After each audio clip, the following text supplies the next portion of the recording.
Welcome everybody to Newport Christian 101, Session 4, Part 2, What We Believe About the Church. And we're basically today looking at the history of Christianity in a whirlwind survey, and then try to spend as much time as we have left on the history of the Reformation of the 19th century.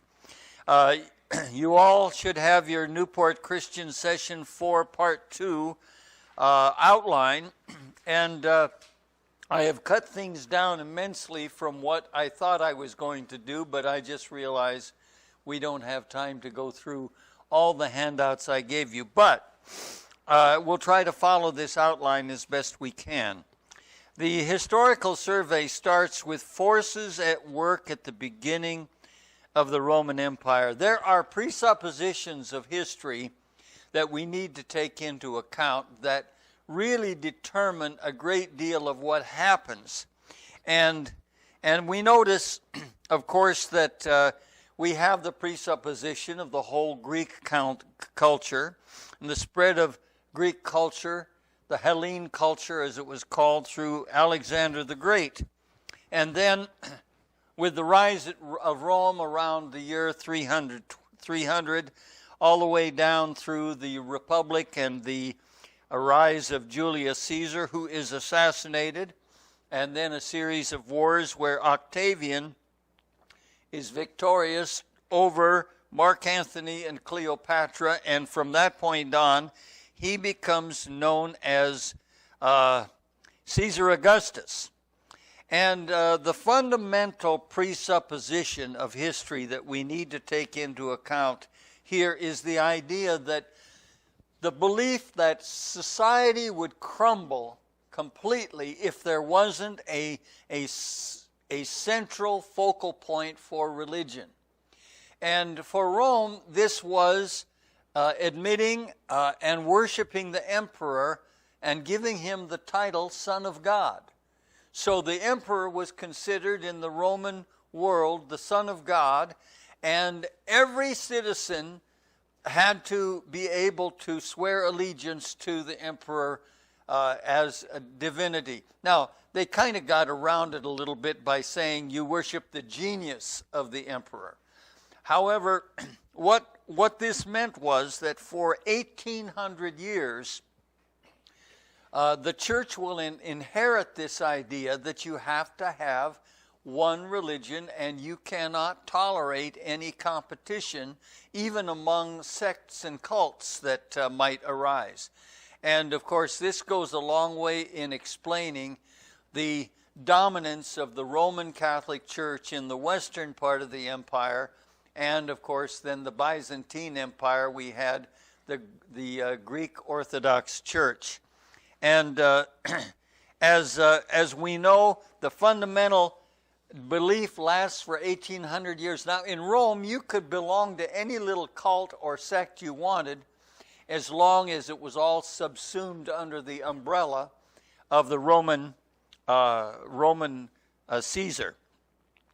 Now, the result is that Christians are persecuted as being treasonous because they fail to worship the emperor as divinity.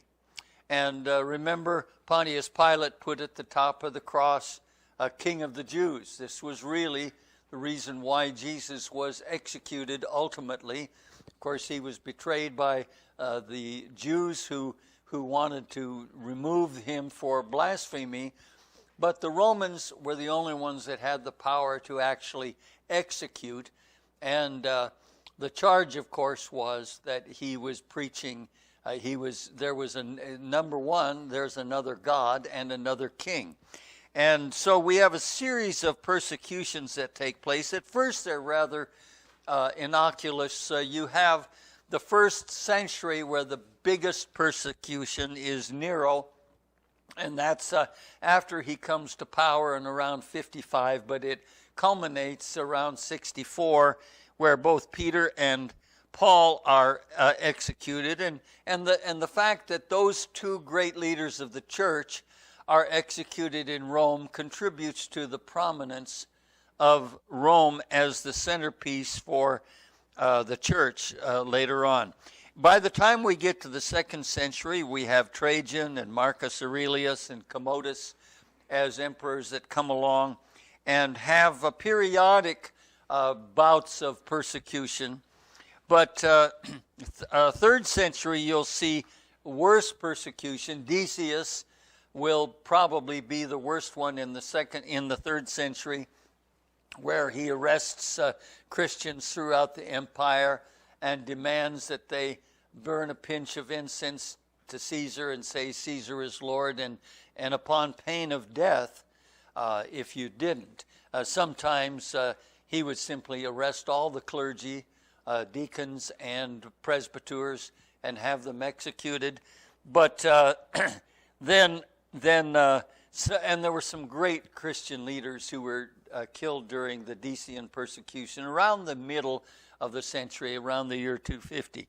And then the 4th century, and this is the beginning of the 4th century, where we see the worst persecutions of all, started by Diocletian. Now, Diocletian is a pretty good administrator, and he recognized that the empire was too big. So he split it between two ruling chairs, you might say. You had Rome in the west, and then you had the east, where he ruled from Adrianople. And then he was smart enough to try to have assistant Caesars. So they had 2 Caesars and 2 assistant Caesars, and they were supposed to move up into the primary positions at the death of the Caesars. Well,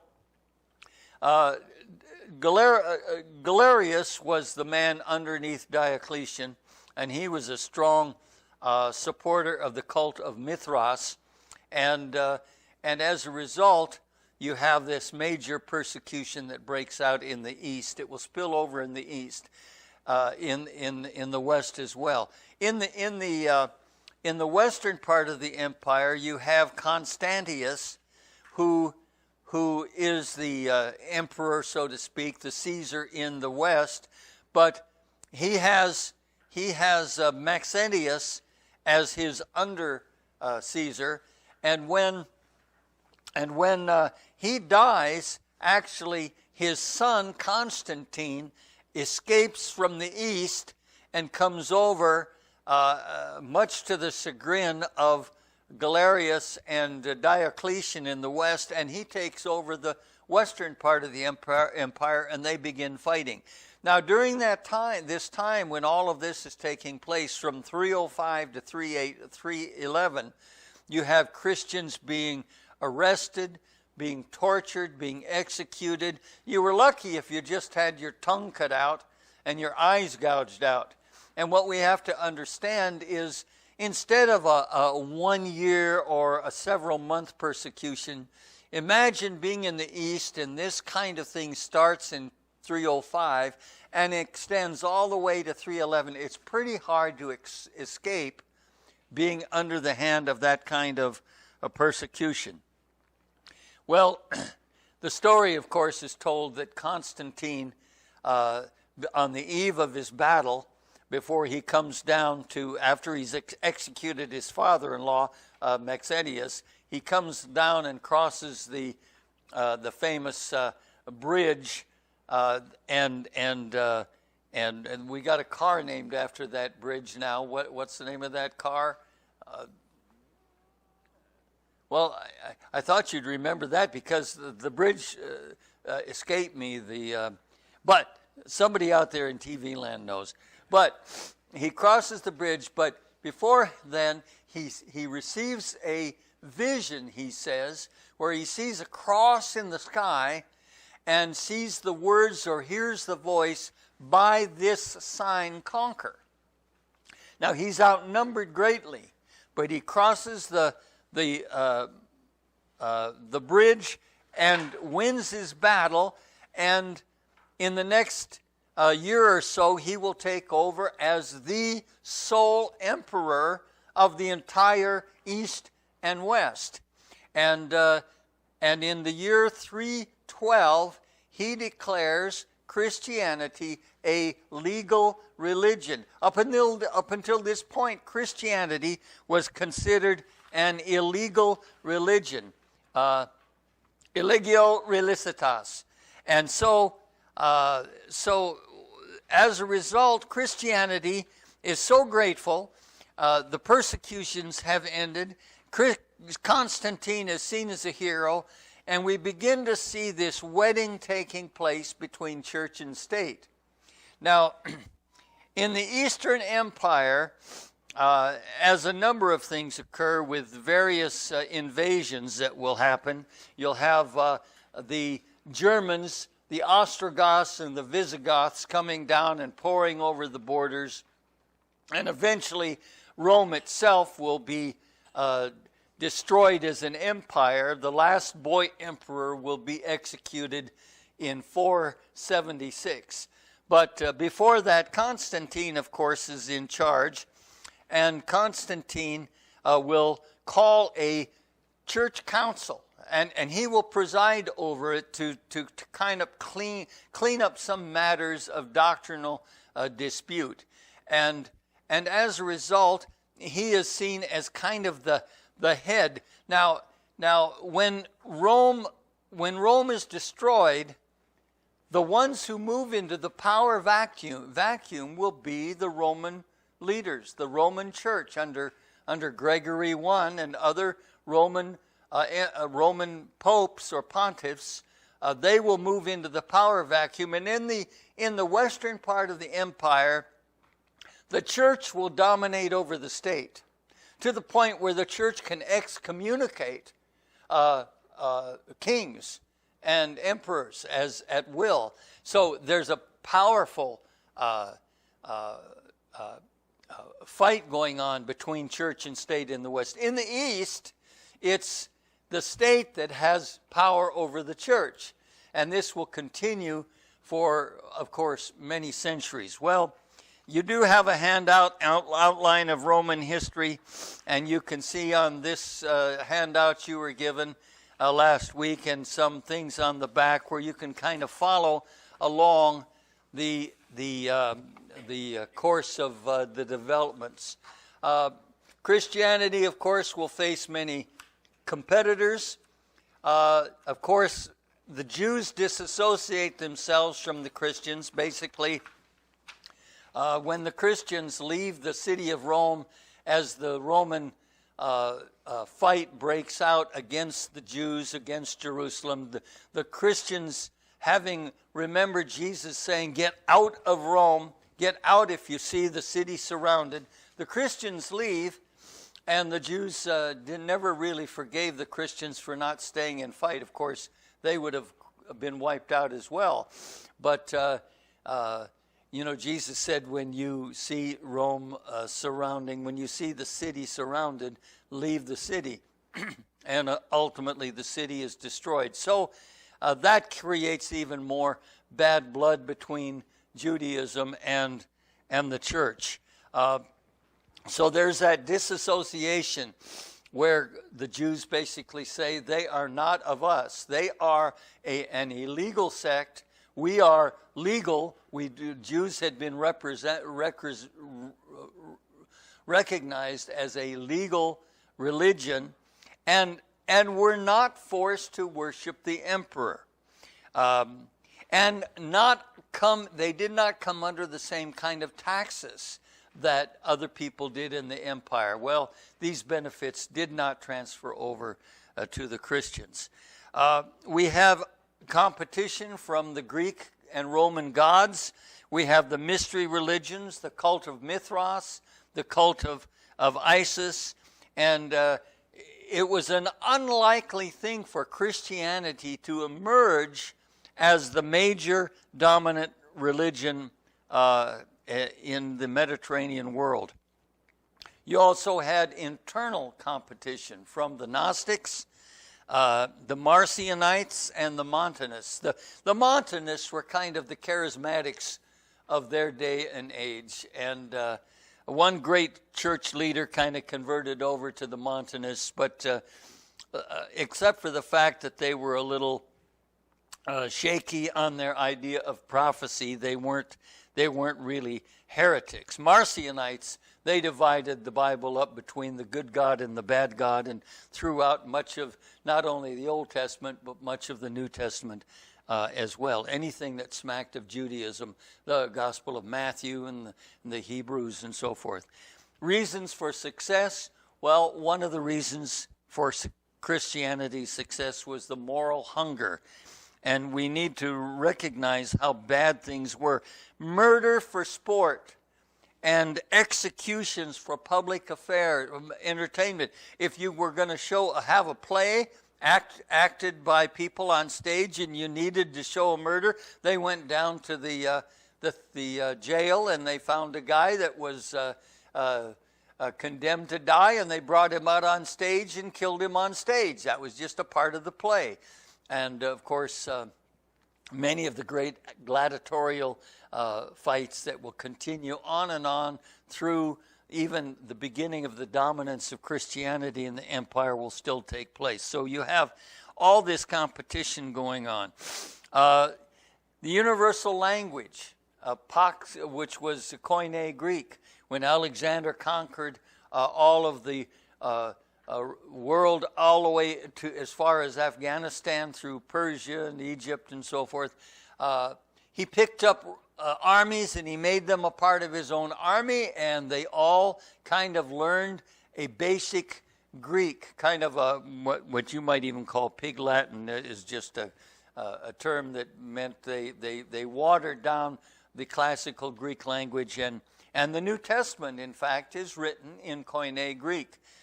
Probably the most complex Greek in the New Testament is in the book of Revelation. And some people have a hard time figuring that out, because John also wrote the Gospel of John, which is the simplest Greek in the New Testament. So they're both very different, and some would say they were written by different hands. But that doesn't mean that John didn't have some help, some secretary helping to put the final copy together. You have the universal appeal in Christianity. Neither male nor female, neither slave nor Greek, neither bond or free. And so people were treated, remember, Rome had 3,000 of the 3/4 of the population were slaves. And so this gospel that basically emancipated slaves and other people in the empire, treated them all as equals, was welcome, especially to those in the lower echelons of society. This new ethic of agape was powerful.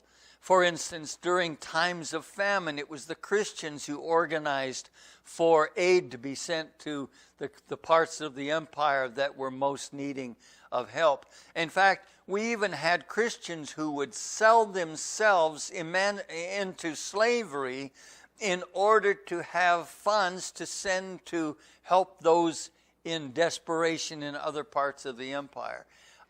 We have groups like World Vision raising money for sending aid all over the world today, but I don't know how many donors would be willing to sell themselves into slavery in order to help people who were in great trouble. Well, pardon? Not many, and I think that it was this act of selfless sacrifice that really impressed the Romans. In fact, the Emperor Julian, who for a time rules sort of in that hiatus between Constantine and Theodosius. Constantine, of course, as I said, he takes over in the early part of the 4th century, and then Theodosius in 380 declares Christianity the only legal religion. Now notice what has happened. In between Constantine and the end of the 4th century, Christianity goes from the illegal religion to the one legal religion, and now state funds are being used to support Christians and build churches where before that money was being used to build pagan temples. And in fact, it will culminate to where paganism as such will be declared illegal, and Christianity will be the only legal religion. Now, that's quite a flip-flop, but here we see what happens when Christianity gets the power and the upper hand. And you know, we hear absolute power corrupts absolutely. Certainly that's been much of the history of what people today call the organized church. And when you have people criticizing the Middle Ages for the Crusades and for the Inquisition and for the 200 years of war that are fought in Europe, it's all because you've had this flip-flop. Remember, clear back in early Roman times, you had to have one religion. Well, what happens when Christianity is made legal and becomes the only legal religion? You have this dominance of all other groups. And in between Constantine and Theodosius, you will have the Emperor Julian. And the Emperor Julian is trying to turn back the clock and replace Christianity with the pagan religions.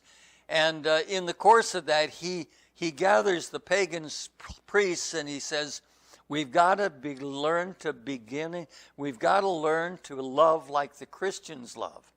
After all, they've got all our widows on their rolls for support. They're taking care of 1,200 widows in the city of Rome.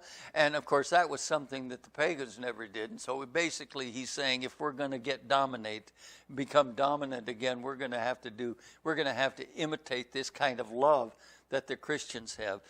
It had been said by one historian in a battle that Julian fought as his troops, I think, kind of stepped back because they didn't feel they were being paid enough. He caught a javelin as it was thrown by the enemy, and his last words were said to have been, "O pale Galilean, thou hast conquered." I don't know, that might have been made up by some Christian historian, but Julian is killed in battle, and things return to the point where you've got Christianity dominant. I think it's important to note that Christians did not simply say, well, we're just all paths lead to God, and we can coexist with all the mystery religions and the pagan cults. No, they had the claim. Christianity is the only way. Jesus said, I am the way, the truth, and the life. No man comes to the Father but by me. And therefore, intolerance of that kind was important for the success of Christianity. Now, that's intolerance of all the pagan religions and other religions of the world that would eventually come on the scene. Witness of a martyrdom. When you see two 16-year-old girls being boiled in oil and dying, and knowing that they could have saved their lives if they would have recanted, that was a powerful kind of thing that happened to cause Christianity to be respected. If these people are willing to die in the arena in this manner, what is it about this religion that causes people? They have a hope in a life eternal, and this, as one Roman said, this insidious superstition. But eventually, it takes over the empire. The witness of martyrdoms were important. And you had many writers who were aggressive defenders of the faith. And I won't go into the work of Justin Martyr and Anthony of Egypt and Clement of Alexandria and Origen and Irenaeus and all of these defenders of the faith, but there were certainly a good many of them. Expansion of the faith. We have to admit that much of the history of Christianity is written by historians who don't take into account the work of common people. It's Celsus, a pagan critic of Christianity in the latter part of the 2nd century, who says, this religion, it's taught by women and slaves working in the kitchen. And basically he just kind of dismissed Christianity as of no account. But we have to take into account that it's common people. We happen to know that there was communion being shipped to the soldiers up along the demarcation, the wall, Hadrian's Wall in Great Britain. It was common soldiers and common merchants and common people who were just taking the gospel throughout the empire. You don't get that impression from historians who aim for the top-down kind of taking of the empire, but much of the empire was really bottom-up, where the common people responded. And there were a great many missionary efforts. We can't really begin to go into all of them, but let me just say, for instance, in the East, you had the pagans came down, the Ostrogoths came down, and they'd take people captive, and they took a woman from Adrianople, and she became a German chieftain's bride, of course a pagan, but she had a boy by the name of Ulfilas, Little Wolf they called him. And Little Wolf, he'd watch the way Dad would handle things. You know, you get your sword off and you cut people up good. You stick them and you kill them. But Mom had a different way of dealing things. She taught her son love and so forth. Well, when finally the Eastern Church began to take territory among the Germans, to their amazement, they found there was a church already there. And it had a leader, Little Wolf. and he had organized a church, he made converts, and already there were inroads being made into the German people before many of the great missionaries were sent out. And this is just one story among many.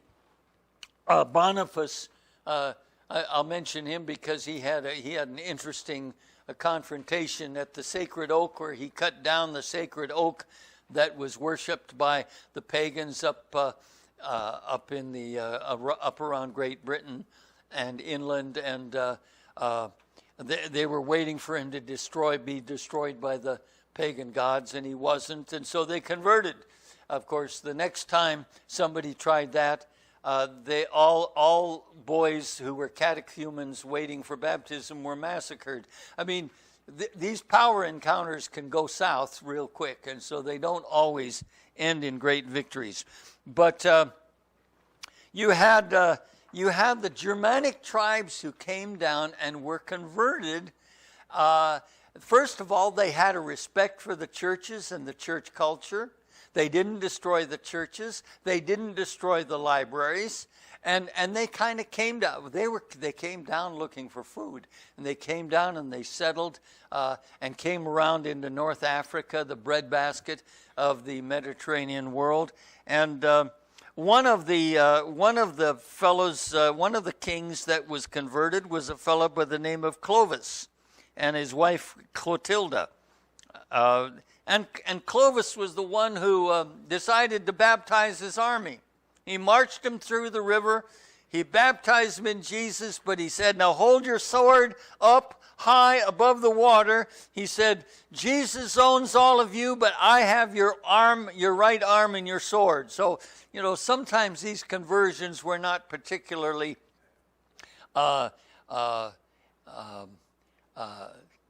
orthodox, what we might say. But Christianity was beginning to unite these German tribes and penetrate up into areas where we had a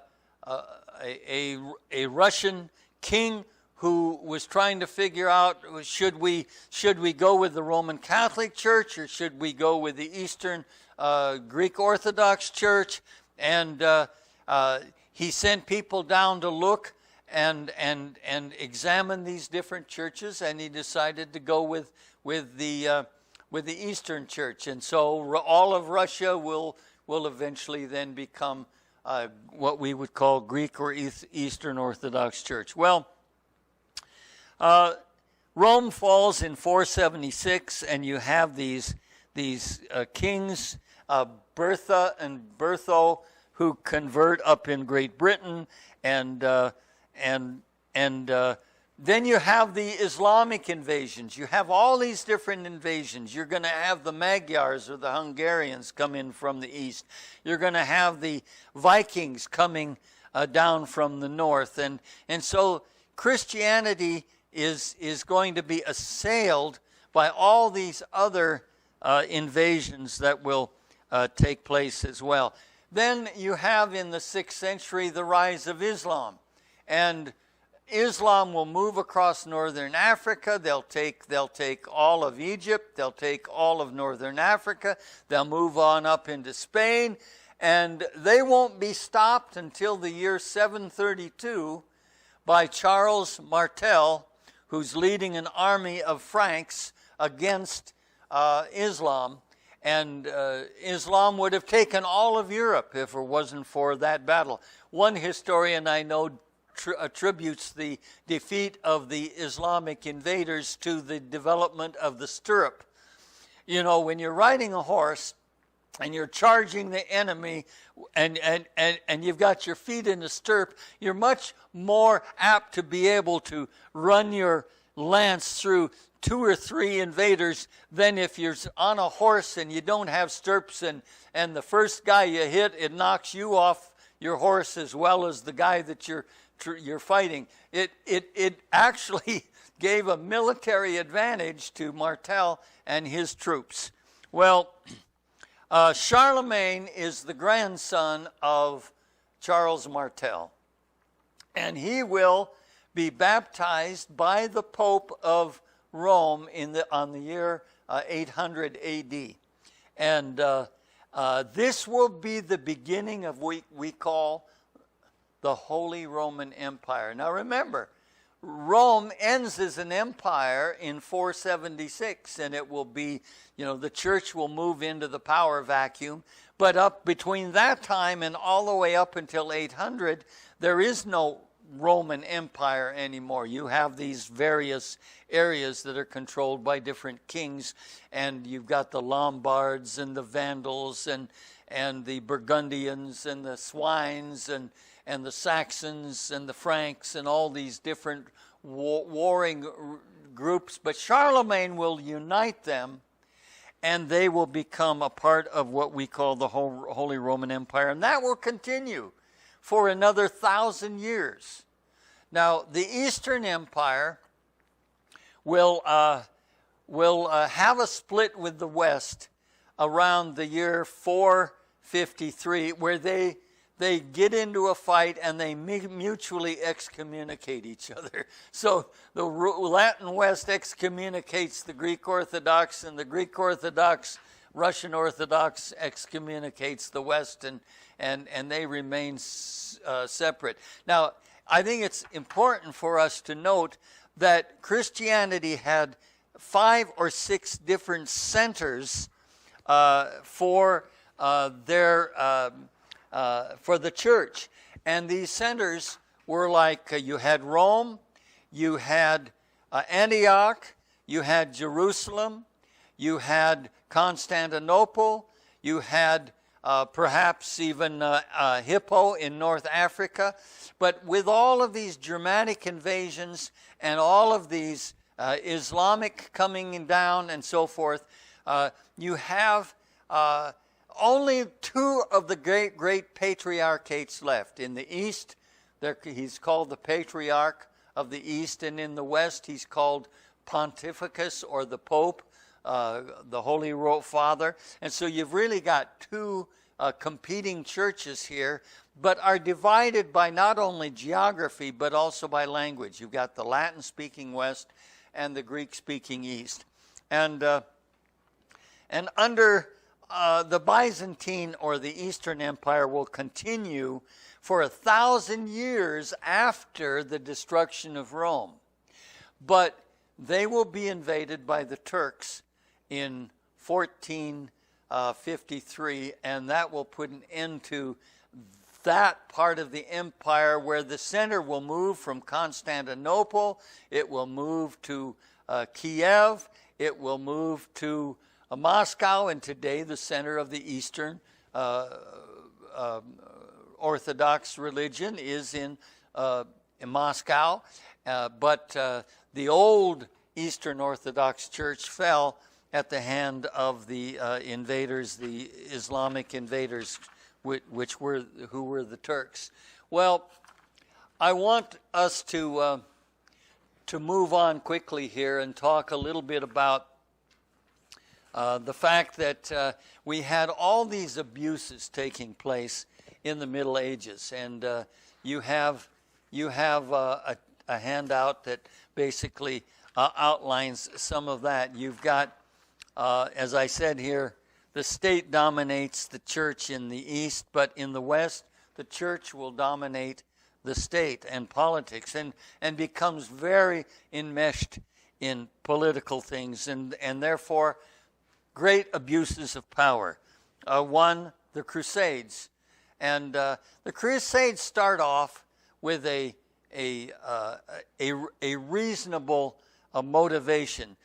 Go back and open up paths to the Holy Land for people that want to go and go on these holy trips and receive some kind of indulgence for having done that. But as the Crusades continue, they become very political. In fact, the popes that basically preach the Crusades have much to gain, because when a knight is killed in battle, the lands that he leaves behind go to the church. And so the church, the Roman church, will become very wealthy as various knights go off to battle and don't return home. And the Crusades, of course, are a great fiasco, ending pretty much with the Children's Crusade, where many children are taken captive by the Muslims in the East. Perhaps one reason why there are so many Muslims, not just from Turkey, the area of Turkey, but who really look like blue-eyed, Caucasian-looking people throughout much of Islam even today. You had the Crusades, you had the Inquisitions, which are really wars against heresy.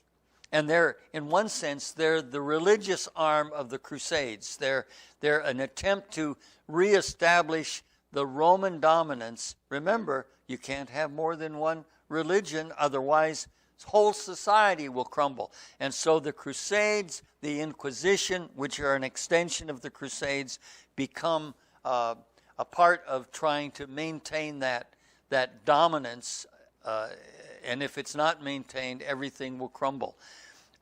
You have corruption that is exhibited in political power, where people can purchase bishoprics and positions in power, or inherit them and being passed on as a part of one's inheritance. And Luther said he was so glad that he got to visit Rome, else he might have been felt like he was unfair to the Pope and the Roman Church in his criticisms. But he saw firsthand much of the immorality of the priests and the clergy, and even you even had some clergy that were involved with murder, not just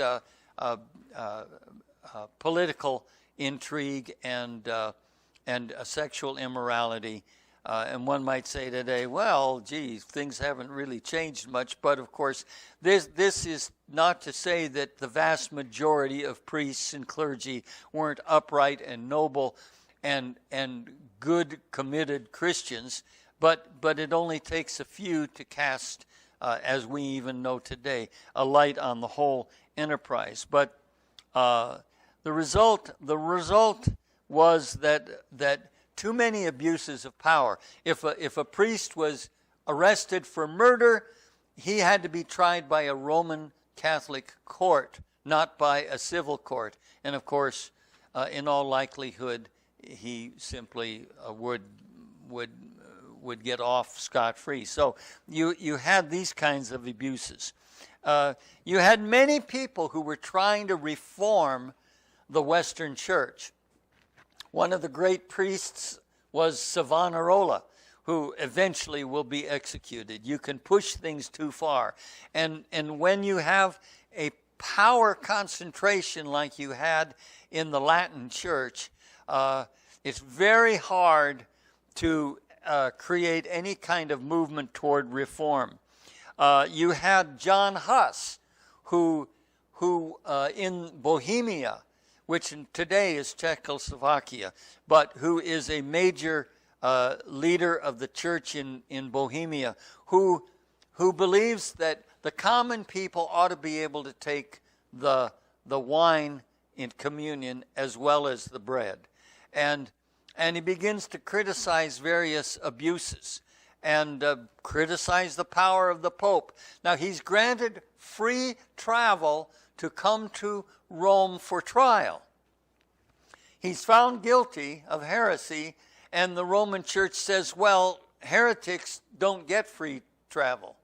So they hang him, and of course he's killed. They hang him, and then they burn him at the stake. So I suppose that's supposed to keep him from raising from the dead, and I don't know what the situation was there, but you have much the same thing true too with over in other parts of the West where you had, I think it was Wycliffe, who was eventually considered a heretic.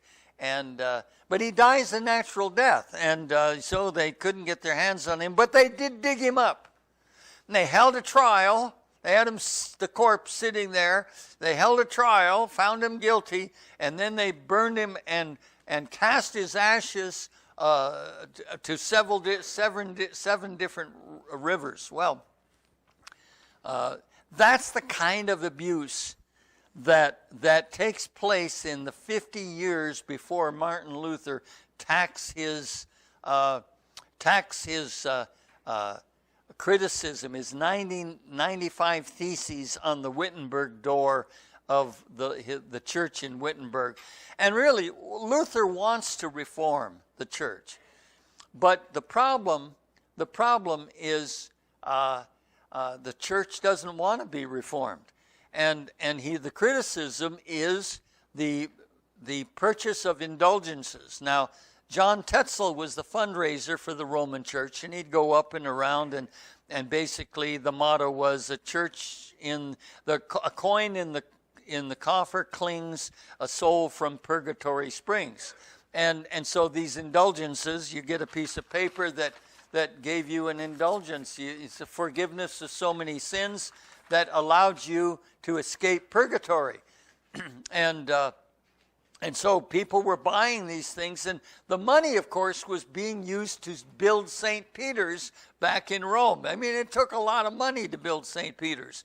Well, Luther would have been hung and burned at the stake too, if it weren't for the fact that the German princes weren't happy with all their money leaving Germany and going down to the Italians.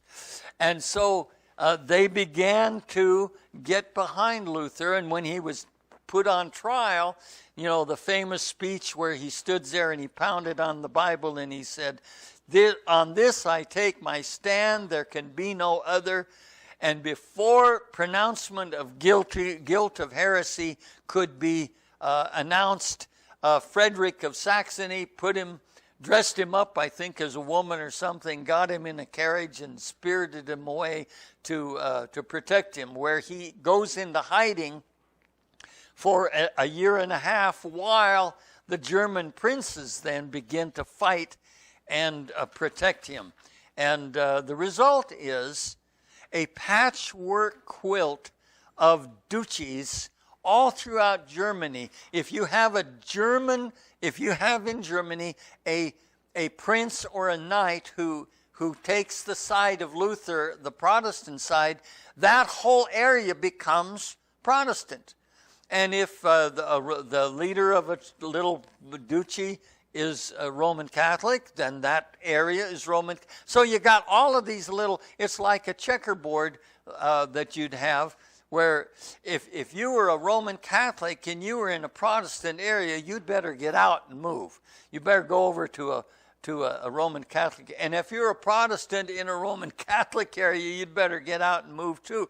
And so the result is Germany is just divided up ridiculously. Well, notice the presupposition still is in effect. You can only have one religion per area. Is it any different when the Protestants take over? No. No, when you've got a Protestant in charge and you're in a Lutheran area, that area is going to be Lutheran. You can't have these other groups like the Hutterites, led by Jacob Hutter, and the Mennonites, led by Menno Simons, and the Amish, led by Jacob Ammann, and you can't have these groups. Why the society will crumble? Well, it's already crumbling. But so Lutherans and Catholics both are attacking the Anabaptists. Anna means again rebaptism, because they believed in believers' baptism. They believed that the only baptism in the New Testament is adult baptism by people who can make a decision. And so both Lutherans and Roman Catholics who practiced infant baptism said, no, you're replacing the true baptism with this other baptism, so we call you baptize-againers, so to speak. That's what the word Anabaptist means. Looking through a document called, it's a big, thick book on martyrs. One of my relatives on the Esslinger side was taken out and rowed out in a boat. What they did is they tie your hands behind your back, stick a broom handle to lock your arms in place and push you over into the Seine River. If you like baptism so much, just go ahead and be baptized. Then they'd baptize them into their death. I mean, that kind of ridiculous, horrible thing was taking place both by Lutherans and Roman Catholics. So, see, the Roman Catholics could be pretty. What's the word I'm looking for? Against any other kind of sect or group coming into being. Now, what happens when this happens? Well, there's a Count von Zinzendorf who says, everybody who wants freedom, just come and live in my area. And here's the beginning of religious freedom. But as a result, 200 years of wars will be fought in Europe. And as those wars are fought, people have to leave their area. Well, ultimately, where do they go? They come to America, where you're given freedom to practice your religion. Now, you do have a handout that shows religion in the 13 colonies. And in this handout, you'll see, well, what happens in Virginia? You have the Anglican Church takes root in Virginia. Massachusetts, you have Congregationalists. The Pilgrims land in Massachusetts. In New York, you have the Dutch, and so you're going to have a heavy group of Dutch Reformed. In Rhode Island, you have Congregationalists. In New Jersey, you have Lutherans and Dutch Reformed. In Pennsylvania, you get more freedom in Pennsylvania. The Mennonites, the Brethren, the Amish, the Schweckenfelders, the Moravians, and others.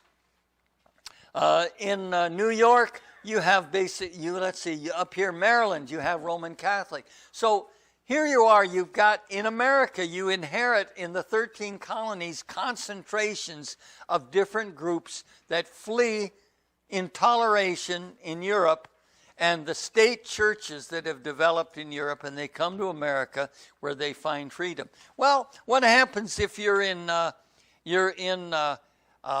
Pennsylvania and you decide you want to move to a Roman Catholic area, Maryland. Well, you've got people they don't stay put in nice little boxes. And pretty soon you have what we call, in time, the denominational model. That is, every state has a multiplicity of state churches that have sent their people there, and you have that kind of proliferation of sects and denominations in every community. I've mentioned this handout before about, this is done by the Believers Church. That's a book called The Believers Church by Mennonites, where they basically try to classify different denominations according to their concentration of beliefs and so forth. Well, moving on, we come to all these charts, and one of them is called, that's the family tree. And you see down on the bottom the date 1517.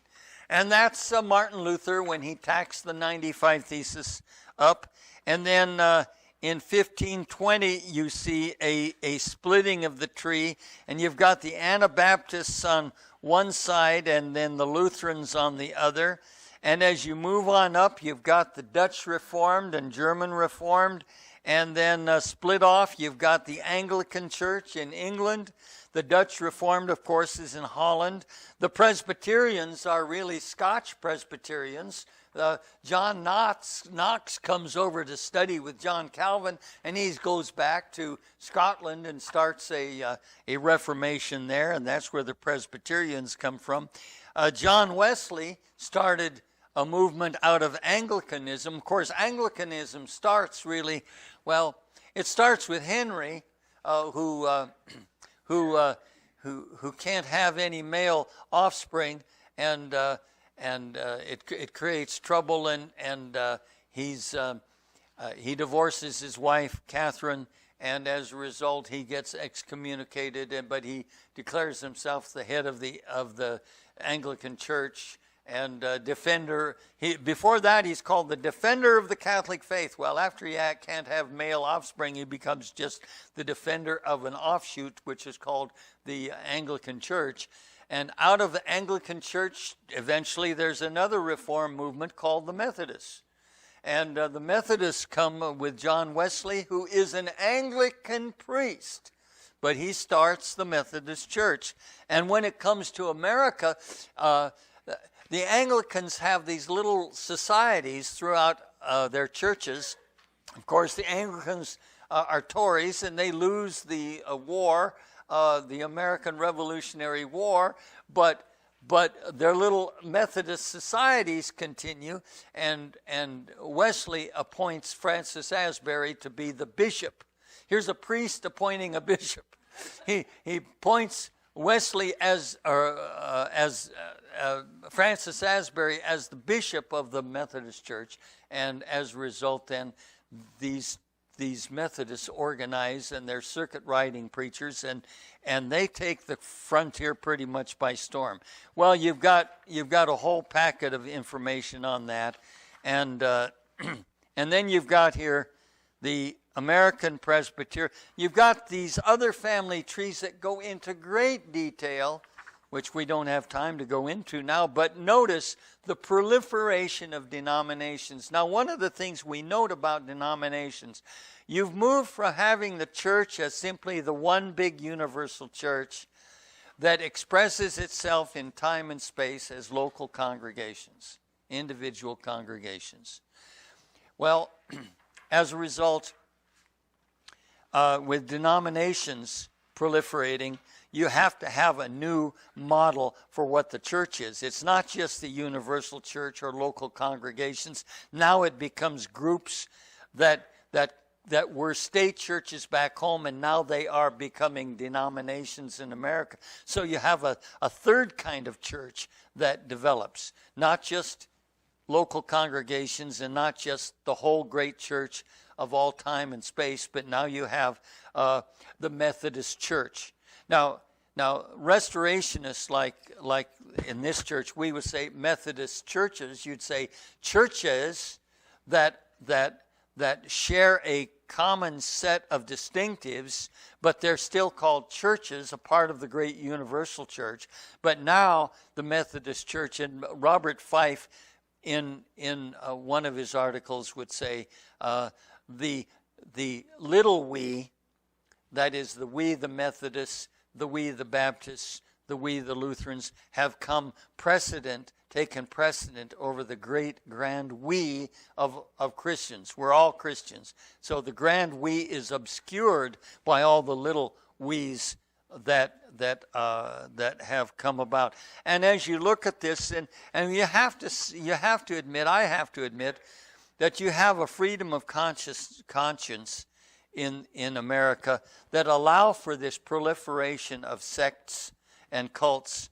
I do have a handout here that on cults, and we don't have time to describe a cult so much except to say a cult is a sect that becomes in some sense heretical. It violates some of the main ideas of what Christians are, and that's what determines it to be a sect. A sect is a group of Christians who basically are known by their exclusivity. Basically, they say we're the only ones. So when you get that, you get cults or sects as compared to cults. And of course, denomination is simply a group of Christians that come together with holding a certain set of distinctives that they then now declare is the one true church. In essence, any denomination, if it sees itself as an exclusive expression of the church, becomes what we would call a sect.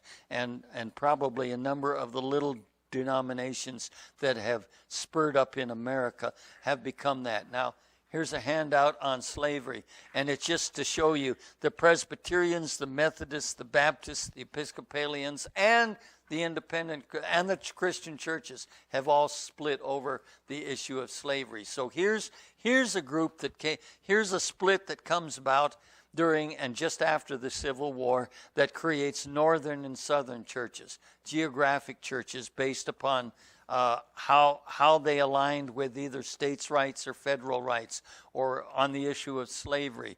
And in the Christian churches, they used the excuse of the instrument being used in worship, but it was really more a north-south distinction. That's why the churches of Christ, non-instrumental, are almost exclusively in the South. Denominational divisions over modernism. Modernism, what's that? Well, a lot of people were going to Germany for their education, and they were studying under pseudo-heretics, and they were coming back and taking over the seminaries and teaching pastors who'd go through those seminaries what were considered theologically and biblically very liberal views. And as that percolated down to congregations began to kick back. And the result was that a group of Christian businessmen got together, and they printed up about, I don't remember if it's 22 or 26 articles of fundamental beliefs.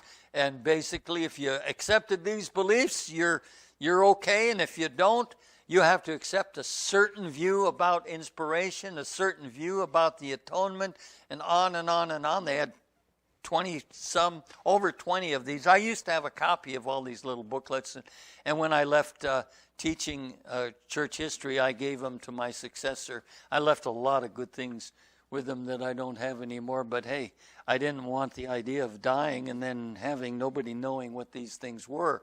So anyway, churches split over those two things. Well, we come now to something that we don't have much time with, and I will just simply say that you have in your hands material. I've already talked to you to some degree about the 5 or 6 groups that came together on the American frontier. Abner Smith and Elias Jones came out of New Hampshire, and they split with their Baptist churches over the issue of of Calvinism. They decided we're not Calvinists, and so they became they kind of took upon themselves the name Christian, and they started a newspaper called the Gospel of Religious Liberty, the first Christian newspaper in America. And they were called Evangelical Unitarians because the other churches didn't know what to do with them because they didn't like the word Trinity. So, well, if you don't like the word Trinity, you must be a Unitarian. I guess I'm a Unitarian in that sense. I just like Bible names for Bible things. And I believe God the Father, God the Son, God the Holy Spirit. I think that's where. But even among people who accept the restoration idea of Bible terms for Bible things, we still, in many of our churches, talk about the Trinity, but we have to define the term. We don't mean three separate gods, Mama God, Papa God, and Baby God. We mean one God who expresses himself in three different modes. Well, that was in the Northeast, and then a group rebelled against Francis Asbury, who appointed pastors, and once he appointed a pastor to some area, you couldn't say no. You couldn't say, I can't go live there. And it was kind of an overhanded control. And so the Republican Methodists, as they were called, had pulled out in what the Methodists called the O'Kelly movement. If you get a book on Methodist history, you look up the word James O'Kelly and you'll find a whole description of the big fight that took place there. But many of these O'Kelly movements people became a part of the Christian churches. One fellow there by the name of Rice Haggard said, well, why do we call ourselves Republican Methodists? Why don't we just call ourselves Christians? And so they became Christians. Now, later on, he moves up to southern Ohio, and he becomes a part of a Presbyterian church. And they make a break away from the Presbyterian presbytery that complains that some of their church preachers have gotten involved with this Cane Ridge revival. I have given you a description of the Cane Ridge revival that has all kinds of crazy charismatic things taking place, like the barking exercise, the falling down exercise, the laughing exercise. For the first, you have the Methodist, Presbyterians, and Baptists coming together on the frontier in Kentucky, the world's largest zoo, and they come together, and for a revival meeting, you have to remember, in Kentucky was wild. It was the Kentucky mountain man in the war with the British that took scalps. They learned that from the British. They took scalps. They also drank more whiskey per capita than any other part of the country. They were wild and woolly. And a lot of them were settled by indentured servants who ran away and got over the Mount Cumberland Mountains into Kentucky. Well, suffice it to say, these people came together. It's estimated as many as 20,000 for this big revival came together, and they listened to preaching all over. And these exercises, these wild things began to happen. And as a result, they began to come together and find common ground. Well, the Presbyterians didn't like that. They're pretty staid in their ways. They're like me. They don't like to wave their hands much when they worship. They're more a little sedated. And as a result, the revival men were kind of kicked out of the Methodist Church. Well, they formed their own presbytery and came under another synod down in the South. Well, one of their members was saying things like, in fact, it was the same man that was down in North Carolina. Why don't we just call ourselves Christians instead of Presbyterians? And it took. So they became calling themselves Presbyterians. Well, there's a document here that I've given you called the Last Will and Testament of the Springfield Presbytery. They were a presbytery, and somebody said, why are we even a presbytery? Why can't we just be Christians? And in this document, they say things like, we will that this body, the presbytery, be dissolved and sink into union with the body of Christ at large. That's the phrase. Why can't we just sink into union with all other Christians? Why do we have to be a separate denomination like this? Why can't we just choose our own preachers instead of having them assigned to us? And this document becomes for this group of a kind of manifesto to the Presbyterian Church. Barton W. Stone was one of those Presbyterians that was kicked out of the church there. Then you have Thomas Campbell, and let me just say a little quickly about Thomas Campbell. He was trying to get the Christians, Presbyterians back in Ireland to unite, and it wasn't going very well, and because of health reasons, he had to come to America. He ended up coming to Washington County, Pennsylvania, where he was assigned a church among the Antecedar Presbyterians, the Antecedar Old Light or New Light. They had all these different denominations among Presbyterians. And what he did was he decided, let's have a communion service where all Presbyterians can come together. And they said, number one, you can't have fellowship with those other Presbyterians. Number two, you can't invite people to Bible studies because we got Washington County divided up into areas where that belongs to Pastor so-and-so, and you can't invite his people to your Bible study. In other words, you were all assigned little areas, and you couldn't step out of line. And as a result, then, the next time churches were assigned, he was not given an assignment. And as a result, he appealed to the Synod, and the Synod says, you got to give Thomas a church. Well, in the meantime, his son Alexander was coming from Europe, and he attended a Presbyterian seminary, and they had a practice where you had to take an examination to see whether you were worthy to take communion. And if you passed the examination, you were given a communion coin, a token, and you had to present that when you came to take the Lord's Supper. And he wrestled and wrestled with that. Should I? And he decided, I can't be a part of this that has closed communion, only for our little group of people.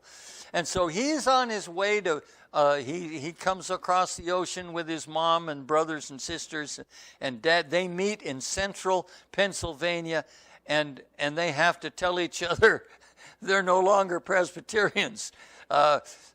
They have to tell each other explain, and Father says, well, we just started a little group called the Washington Association, Washington County, for the promotion of Christian unity, and Alexander has to tell his dad, well, I can't go along with the old teachings in the Presbyterian Church. One of them is Calvinism, and they come together, and they eventually tried to be a church. They formed themselves with a little group of people that love Christian unity, and they call themselves the Brush Run Church. Just a little church of about 35 people, less people than what we have in our congregation. And they try to and they send this document out called the Declaration and Address. And I'll just read one piece of it if I can find it. And in this piece, well, I know it's here. Here it is. That Proposition 1 of 13 propositions, that the Church of Christ upon earth is essentially, intentionally, and constitutionally one, consisted of all those in every place that profess their faith in Christ and obedience to Him in all things according to the Scriptures. Later on they'll say, in all things as far as we understand them. And manifest the same by our temperament and conduct, and of none else can be truly called and properly called Christian. There's only one church. It's made of people who confess Jesus as Lord and attempt to live according to Christ-likeness. And so these two documents, the last will and testament of the Springfield Presbytery and the 13 propositions of the Declaration and Address, become kind of landmark manifestos for the formation of these churches, including the Scotch Kissin Baptists, led by Walter Scott, Raccoon John Smith, the Baptist of Kentucky, who becomes one of the main preachers. All of these groups kind of come together.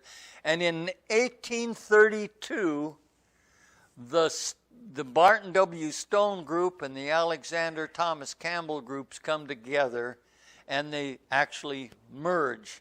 And they form simply, they basically say there's no reason why our churches can't just fellowship with each other. We all believe in just one church and being Christians. And so here is a movement. Now we have to distinguish between a movement and a denomination.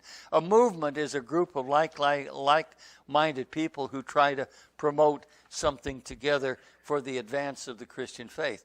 Now, are we a denomination?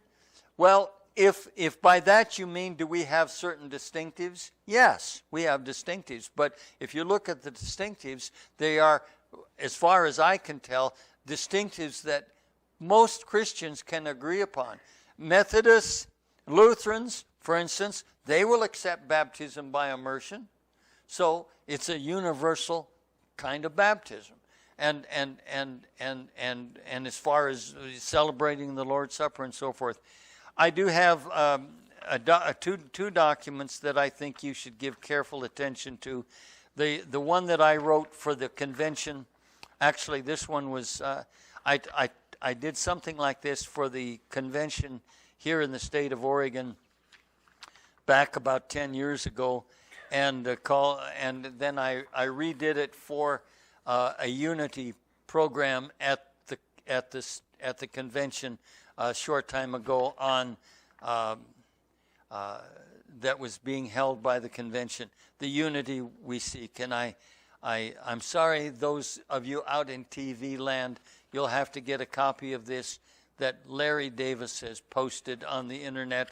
And but this is a document where I basically try to describe where I think we are, how we got here, and where we can go from there.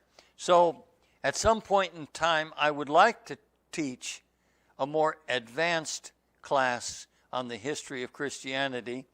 We just did a little thumbnail sketch today. And also more on the intricacies of the history of Restoration churches. But maybe it's best that I not. Maybe it's just best that we just stay with just being Christians and doing the best we can to promote unity, grassroots unity among our congregations here in Newport. And it's grassroots ecumenicity that eventually is the only Catholicity that really matters. Wherever we teach and preach what the apostles taught and preached, we are Catholic. Well, that is, we are preaching the universal truth as been handed to us from the first century. Catholicity means whatever is taught and preached wherever and by all and at all time. And that means following what was essential for the first century becomes essential for all centuries. And other innovations come along. Maybe some of them are true or not. But if it's not found in the first century, it can't be made obligatory on Christians everywhere. Thanks for listening.